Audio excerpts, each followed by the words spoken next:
Hello, everyone, and namaskar.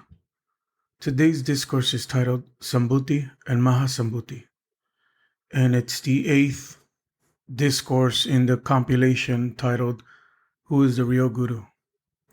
The subject of today's discourse is Sambhuti and Mahasambhuti. In the Vedas, it has been said, Sambhutincha vinashencha yastar vedo vayang saha vinashena mrityung tirtva sambhutya mrita mashnute. It is better for people to understand Brahma in both its aspects, Sambhuti, or creation, and Vinasha, or transformation. Through Vinasha, changing from one form to another, they overcome death, and through Sambhuti, the gift of a human body, they gain a chance for immortality. What is the meaning of Mahasambhuti? To acquire knowledge about Mahasambhuti, you must first understand Sambhuti and Vinasha. The word Sambhuti is derived as prefix sam, root verb bu, plus suffix kitin, which combine to mean literally proper development, proper origin. What is proper development or origin? When something is created, it is called Sambhuti. But when people create something new out of some existing fundamental stuff, it is not called Sambhuti. There are certain fundamental elements which human beings cannot create, but out of which they can create various objects. These objects are called elements, and all are included in Sambhuti. Actually, Sambhuti is a special creation of Paramapurusha. What do we mean by Vinasha?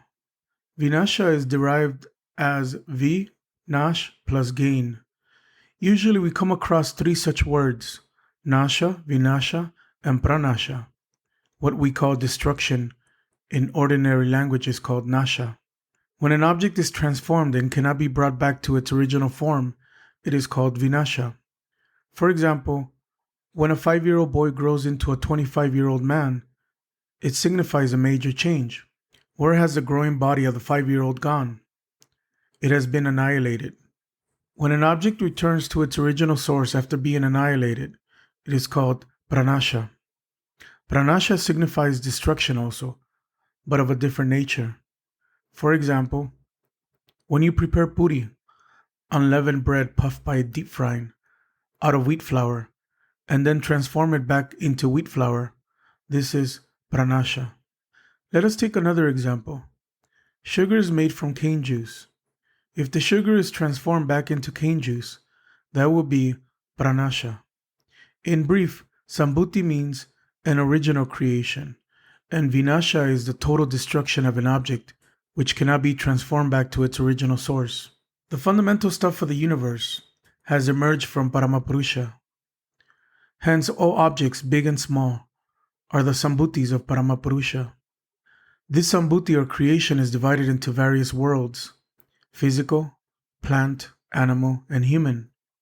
Inanimate and animate beings are divided into various branches and sub-branches, which are also the creations of Paramapurusha.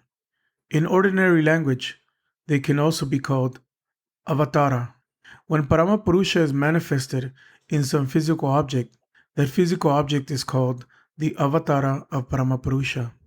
The word avatara is derived as ava, tr plus gain. How diversified is the creation of Paramapurusha? What striking differences there are among objects. Even in the plant world, some plants are quite developed, while others are totally undeveloped. In the living world, the protozoic body is undeveloped, but the Metazoic body is developed. There is tremendous complexity within the flow of evolution of living beings. The undeveloped creatures of the living world are called Jivakoti, and those which are highly developed are called Ishwarakoti. The entire gamut of evolution from protozoic cells up to human beings are called Jivakotis. These Jivakotis, living beings, evolve through psychic and social clash. For example, those people who are dull and unintelligent today are sure to develop one day in the gradual process of evolution. When they become highly intelligent people, their physical capacity will also increase. Through intensive self-culture, a Jivakoti can achieve a lot. Thus, one should not worry. Those who have taken the shelter of Paramapurusha will certainly merge in him. Like Jivakotis, the other branches and sub-branches of creation have originated from Paramapurusha. You are not the actual owner of your physical and intellectual strength and spiritual power. All these things have come from Paramapurusha. All these powers have their limits, but Paramapurusha is the source of all power. In a Jivakoti, strength can develop only to a certain degree, for the capacity of development of living beings is limited. This is why they are called Jivakotis. Suppose a certain man is trying to increase his physical strength through physical exercise. His strength can increase only to a certain degree. The physical strength of human beings is such that it cannot increase beyond a certain point. In exactly the same way, a certain person may develop the power of memory, but this development can take place only up to a certain age. Once that age is reached, there can be no further improvement. An ordinary human being can never become omniscient. And what does Ishwarakoti mean? In Ishwarakoti, there is a greater manifestation of divinity. A Jivakoti, by virtue of sincere and ardent spiritual practice, can elevate itself to Ishwarakoti. Both Jivakoti and Ishwarakoti are creations of Paramapurusha. Thus, in the gradual process of evolution, they will become one with Brahma one day. In the Vedas, it has been said, Eshoha Deva Pradisho Nu Sarva Purvo Hajata Sau Garbe Anta Saeva Jata Sa Janisha Mana Pratyam Janam Stitate Sarvato Mukha. Eshoha Deva Pradisho Nu Sarva. Each direction is a creation of Paramapurusha. He exists in all four directions. There are considerable differences in recommendations as to which way one should face while sitting in meditation or worship. Some say east, some say west, others advise north. Superstitious people consider the south to be inauspicious, as the south is supposed to be death's door.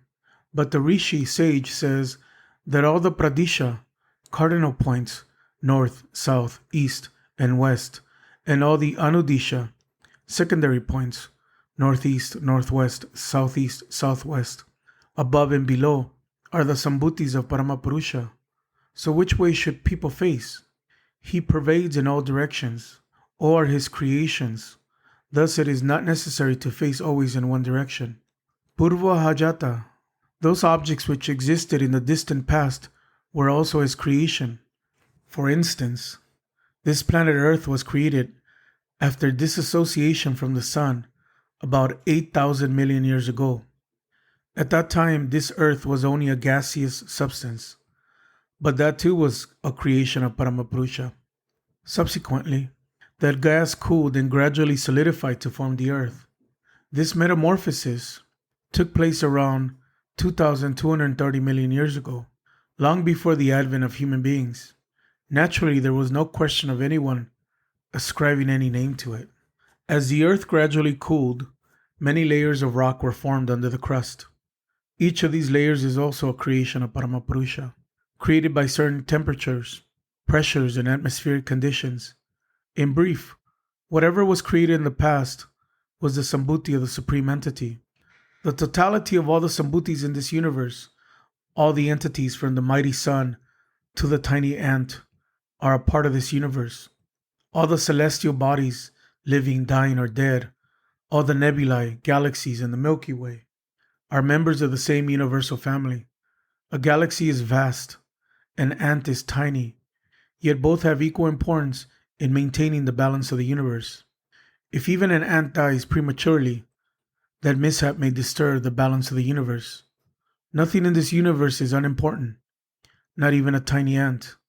Suppose an ant moves an inch from the east to the west on a stone. If the balance of the stone is jeopardized by this change, this incident may be the cause of a major earthquake, because ants are also his Sambhuti. Through excavation, we have discovered many fossils of animals and plants. These discoveries prove that in ancient times, various gigantic animals existed, most of which have become extinct. All that remains are the fossilized bones of their bodies. Various ages, Archean, Mesozoic, Oligocene, Eocene, etc., have come and gone. Each of these ages had its respective animals and plants, which became extinct in a subsequent age. Each age is a Sambhuti. Each animal, plant, and geological layer is also a Sambhuti. Nothing is unnecessary. About 7 million years ago, towards the end of the Miocene age and the early part of the Pliocene age, the Australopithecine came onto this earth. That animal is now extinct, but its successors, such as orangutans, chimpanzees, and gorillas, still exist. One branch of that group evolved into human beings. Hence, the first ancestors of human beings should be called Australopithecine and not Kashyapa or Bharadwaja, names of early clan leaders. The ancestors of human beings are monkeys, so monkeys are the relatives of human beings. All things that came on earth in the past were Sambhutis of Paramapurusha. Sau Garbe Anta. Those beings which existed in the past are not only the Sambhutis, those who will be born in the future will also be his Sambhutis. Our ancestors used to say in ancient times, Aham Gachami, I'm going. Later on, this was changed into Ahami Gachata Hum. Still later, the sentence was changed into Mani Yahata Hani. Finally, it became Mani Jata Hun in modern Hindi. 1,000 years from now, the same sentence will be changed into Mai Jani. Thus, you see, one Sambhuti is dying, yielding its place to a new one. Whatever will come will be an expression of Paramapurusha. The changes will be of form and sound only. Sa eva jata. Whatever we see at present is his Sambhuti also. Nothing in this universe is unimportant, though it may be small or petty. Take the case of alcoholics. To others, they are degraded persons, but one has no right to hate them. Hatred is not an expression of moral courage. It is definitely not a praiseworthy tendency. Sa eva jata sa janisya mana. If all the objects of this universe are the creations of Paramapurusha, how can you hate anyone or anything? How is it possible to meditate on one divine expression and hate another? Mahasambhuti is the object of your ideation. There are certain entities which take a long time in undergoing internal and external change.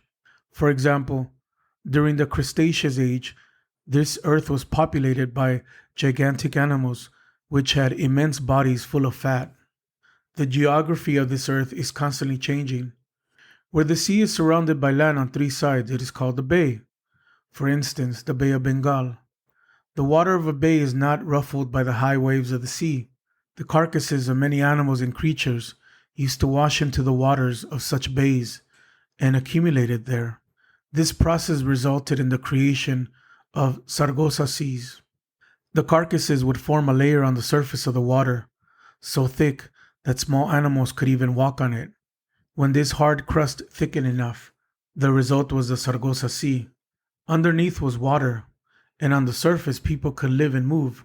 As the dead bodies accumulated, the fatty portion of the carcasses was converted into mineral oil under climatic pressures and pressures created in the Earth's surface. Thus, by observing the geological structure of the Earth, it is possible to determine the location of mineral oil. For example, the Assam Valley, the Garo, and the Kashiya Hills in the Himalayas have large deposits of mineral oil, as do Rajasthan and Saurashtra.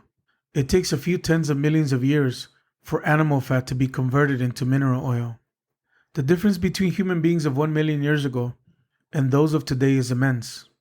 Even the physical structures of developed human beings of today differ from those of undeveloped. The human structure also gradually changes in pace with human progress. All the ectoplasmic cells, nerve cells, and nerve fibers of human beings are changing. The glands and plexi are also changing. Pratyam janang shtishtate sarvato mukha. Behind every Sambhuti, Paramapurusha exists. Suppose you are sitting somewhere thinking about filing a case against your uncle. No one can know your internal thoughts, but Paramapurusha knows. Or suppose your boss has arrived. You give him a proper reception and verbally request him to stay 3 or 4 days. But internally you are thinking, the sooner this calamity is over, the better. Here you are maintaining a duality between the internality and the externality. Paramapurusha certainly knows your dual role. He exists behind every object in every existence. For each and every Sambhuti, he has created a witnessing counterpart. So it is not possible for you to keep anything secret. He has vigilant eyes everywhere. He is equally present in both animate and inanimate objects. We can say allegorically that he is associated with every object of creation through his 5 faces and his 3 eyes.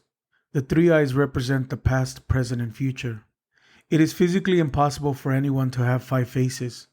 Yet Shiva is called Pancha Nana, 5-faced God. So what are those 5 faces? Shiva has 1 face in front, flanked by 2 faces on the right and 2 on the left. The face on the extreme right is called Dakshineshwara. This face conveys the message, listen to me, this will be good for you. You should behave in this way. Follow me. Please follow this path. Don't indulge in improper deeds, but follow the path of morality and pious deeds. Dakshineshwara guides people with sweet, polite language. Even though it tells one not to do certain things, it is still pleasant. The face on the extreme left is called Vamadeva. It speaks with a thunderous voice. You worthless chap, why did you do such a thing? I will punish you severely. Thereafter it punishes the wrongdoer with a stick. Don't take me lightly. Your bones will learn what is proper and what is improper. This Vamadeva is the exact opposite of Dakshineshwara. The face next to Dakshineshwara is called Ishana. It says, look, my child, follow this path. If you follow any other path, it will bring you only sorrow. Don't make such a mistake. Prakriti will never pardon you. The result will be disastrous. Ishana clearly states the consequences of misdeeds and gives a few pieces of advice. You may experience Paramapurusha either in the form of Dakshineshwara or in that of Ishana. And on the left, the face next to Vamadeva is called Kalagni. Kalagni says, severe punishment is awaiting you. Your bones will be broken, stupid. What nonsense are you doing?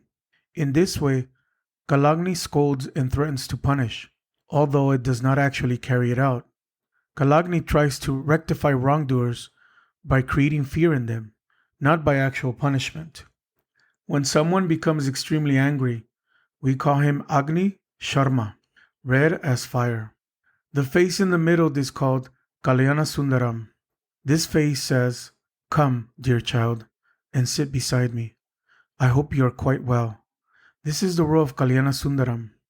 Thus, human beings want only Kalyana Sundaram. With these 5 faces, the Supreme Entity is watching the movement of each and every human being. He takes steps according to the particular situation. In the Vedas, there appears the following prayer.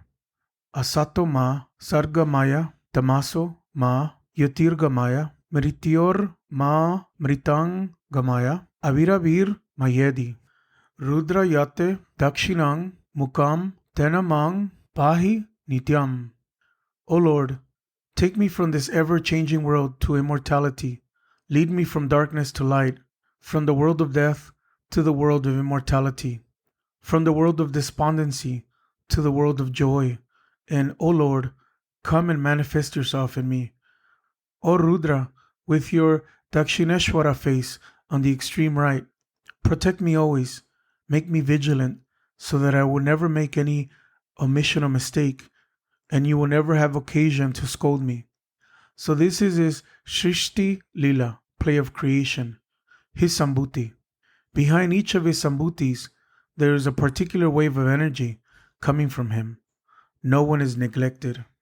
Sama Plushina, Sama Mashakena, Sama Nagena, Sama Evishri Vir Loke. Paramapurusha looks upon a white ant, a mosquito, a mighty mammoth, and the 3 worlds with impartiality. Sama Pushina. The word Pushina means white ant. An anthill made by white ants is called Valmika in Sanskrit. The sage around whose body the white ants once made a hill became named Valmiki. He was so still when engrossed in silent, deep spiritual meditation that white ants had sufficient time and opportunity to build an anthill around his body. Samama Shakena. Mashaka means mosquito or a tiny creature. Samana Gena, the word Naga, has three meanings: python, mammoth, and mountain spring. Paramapurusha has equal love and affection for white ants and mosquitoes and mammoths. Even though a mammoth has a huge body, Paramapurusha shows no special partiality for it. He is as concerned about a tiny mosquito as he is about the entire universe.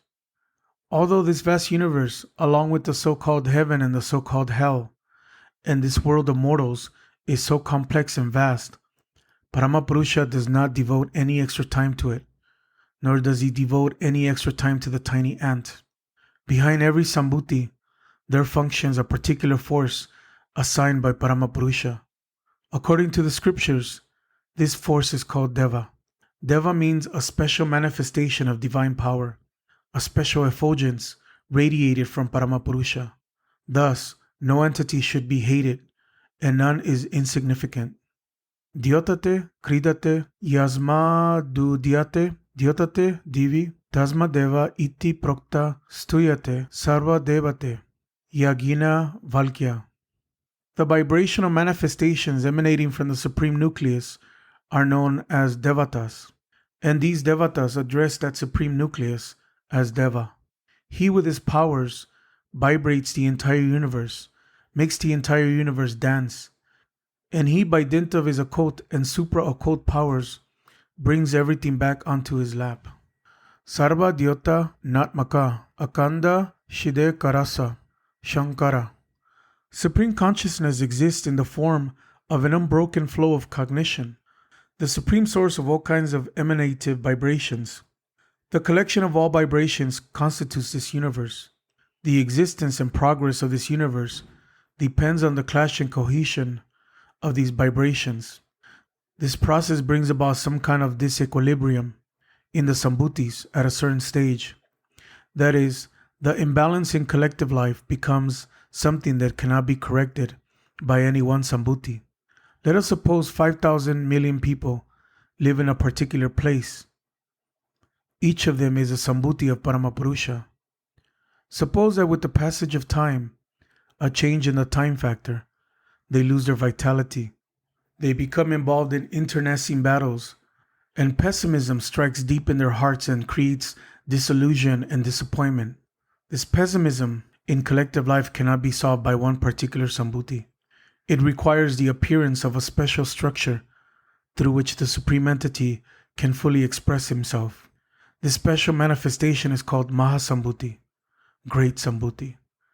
The role of Mahasambhuti is to properly guide all other Sambhutis by enforcing proper discipline, to bring about proper harmony and coordination amongst them. This special manifestation does not come with the purview of Jivakoti or that of a Ishwarakoti. Ishwarakoti is also a special manifestation of Paramapurusha. Normally, human beings look upon Ishwarakoti as an incarnation of God. Actually, even Jivakoti is an incarnation of God, but Ishwarakoti is a higher incarnation. In ancient times, people imagined God in a series of advents, correlated with the evolutionary flow of life on earth. The first expression of life took place in the water. Thereafter, another type of living being emerged which could live both in water and on land. Later, land animals evolved, followed by a subhuman level of beings, and finally by humans. More and more developed forms of Jivakoti and Ishwarakoti emerged. A medieval poet expressed this idea in sweet lyrical verse. Pralaya payo dijale dritta vanasi vedang vihita vahitra charitra makedam keshava dritta mina sharira jaya jagadisha hare. You deftly rescued the book of knowledge from amid the vast waters of the deluge. That book of knowledge which extols you as a great ship to cross this tremendous ocean of worldliness. O Lord, in the form of a fish, O Supreme Entity, victory unto you. Mina means fish, so the first Sambhuti was in the form of a fish. The second Sambhuti was in the form of a tortoise, which could live both in water and on land. Shitiriha vipu latare tava tishtati Prishte, Dharani Dharana, Kina, Chakra Garishte, Kesheva, Drita, Kurma, Sharira, Jaya Jagadisha, Hare. This world is poised on the huge brown callus formed on your vast back by bearing its weight for such a long time. O Lord, in the form of a tortoise, O Supreme Entity, victory unto you.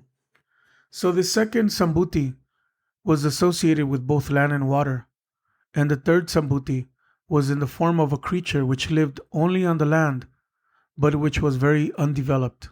This Sambhuti is called Bharata Avatara, boar. Basati Dashana Shikare Dharani Tava Lagna Shashini Kalanka Leva Nimagna Keshava Drita Bara Harupa Jaya Jagadisha Hare. Just as the lunar seas remain inseparably associated with the moon and add to its beauty, this world is affixed to the tips of your tusks, O Lord, in the form of a boar. O Supreme Entity, victory unto you.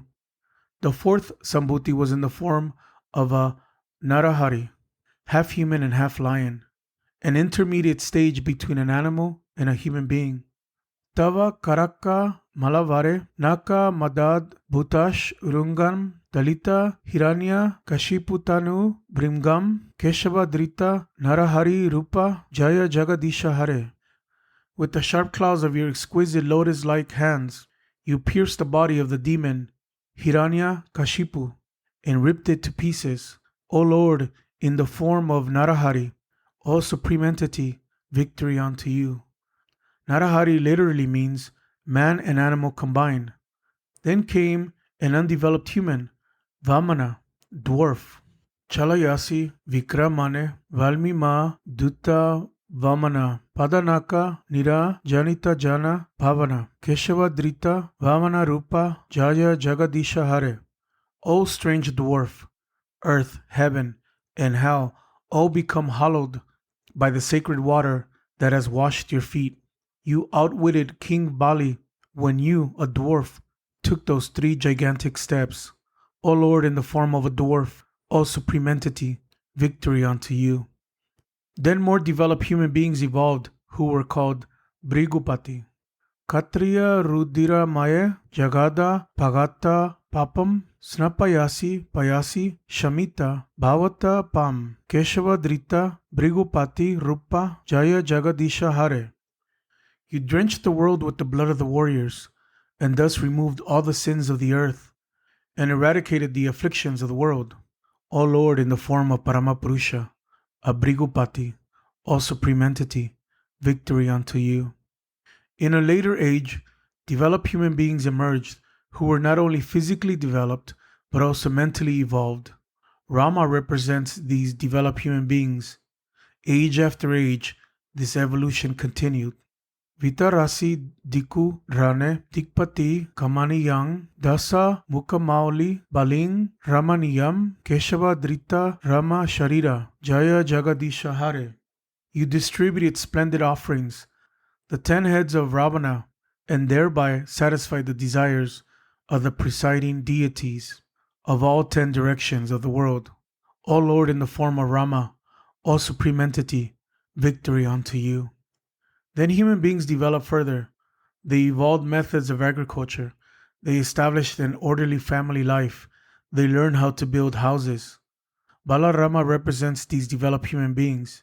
He was a great civil engineer who built the city of Dwaraka. The old capital of Sri Krishna was in Mathura. Krishna's cousin, Jarasandha, the king of Magadha, was a notorious man who attacked Mathura again and again. For that reason, Krishna shifted his capital to Dwaraka. Between Mathura and Dwaraka stretched the vast desert of Rajasthan, which the army of Magadha could not cross. Balarama was also proficient in agriculture and town planning. Bahasi Bapusi Vishade Bashanang Jala Davam Halahati Viti Milita Ya Munavam Keshava Drita Haladara Rupa Jaya Jagadisha Hare. You wear silken robes that derive their color from the blue glow of the river Yamuna, blue due to its terror at the thunderous blow of that plowshare you wield with your giant body. O Lord, in the form of Shankarshana, Balarama, O Supreme Entity, victory unto you. In the final phase of development, intuitionally developed human beings emerged. Buddha represents the developed humans of the developed age. Nindasi Yagyana Videra Haha Shruti Yatang Sadaya Hridaya Darshita Pashugatam Keshavadrita Buddha Sharira Jaya Jagadisha Hare. O merciful Lord, you condemn the custom of sacrificing animals, knowing well that it is a ritual much praised in the Vedas. O Lord, in the form of Buddha, O Supreme Entity, victory unto you. Thereafter, in order to destroy sin, weapons are necessary. If sinners are free from fear of retribution, they do not follow the right path. Vinu vaya hoy na piriti. Where there is no fear, there is no love. Mlekka nivaha nidane kalayasi karavalam duma ketu miva kimapi karalam keshava drita kalki sharira jaya jagadisha hare. You wielded your dreadful sword, blazing like a comet, in the destruction of the unrighteous. O Lord, in the form of Kalki, O Supreme Entity, victory unto you. In Ishwarakoti we find the abundant expression of the power of Paramapurusha. There are differences in the power among different human beings, so the different kinds of human beings are called Kalavatara, Amshavatara, and Kandavatara. Different degrees of Avatara, none of them complete. But note that Shiva and Krishna are not mentioned as avatars of the Supreme. Hence, the most significant part of the shloka is Keshava-drita. Keshava came in these forms, which implies that Keshava himself is not one of this sequence of avatars. Shiva and Krishna are Mahasambhutis. They came to earth to correct the disorder among the other Sambhutis. Mahasambhuti signifies an unlimited flow of intellect, wisdom, and learning. There cannot be any comparison between Sambhuti and Mahasambhuti. By evolving new systems and new ideas and ideals, and through scolding and punishment, these Mahasambhutis create a new world. About 7,000 years ago, Sadashiva came onto the earth, and about 3,500 years after that, Lord Krishna appeared as another Mahasambhuti. When the Supreme Entity appears as Mahasambhuti, he is not regarded as an avatara. Rather, he is called Taraka Brahma. The entity which brings freedom from all sorts of bondages is given the special name of Taraka Brahma. All the superstitions, inequities, and defective social customs that have arisen in the last 3,500 years and which are impeding human progress will be dispelled with his coming. July 1967, DMC, Delhi, India. Thank you.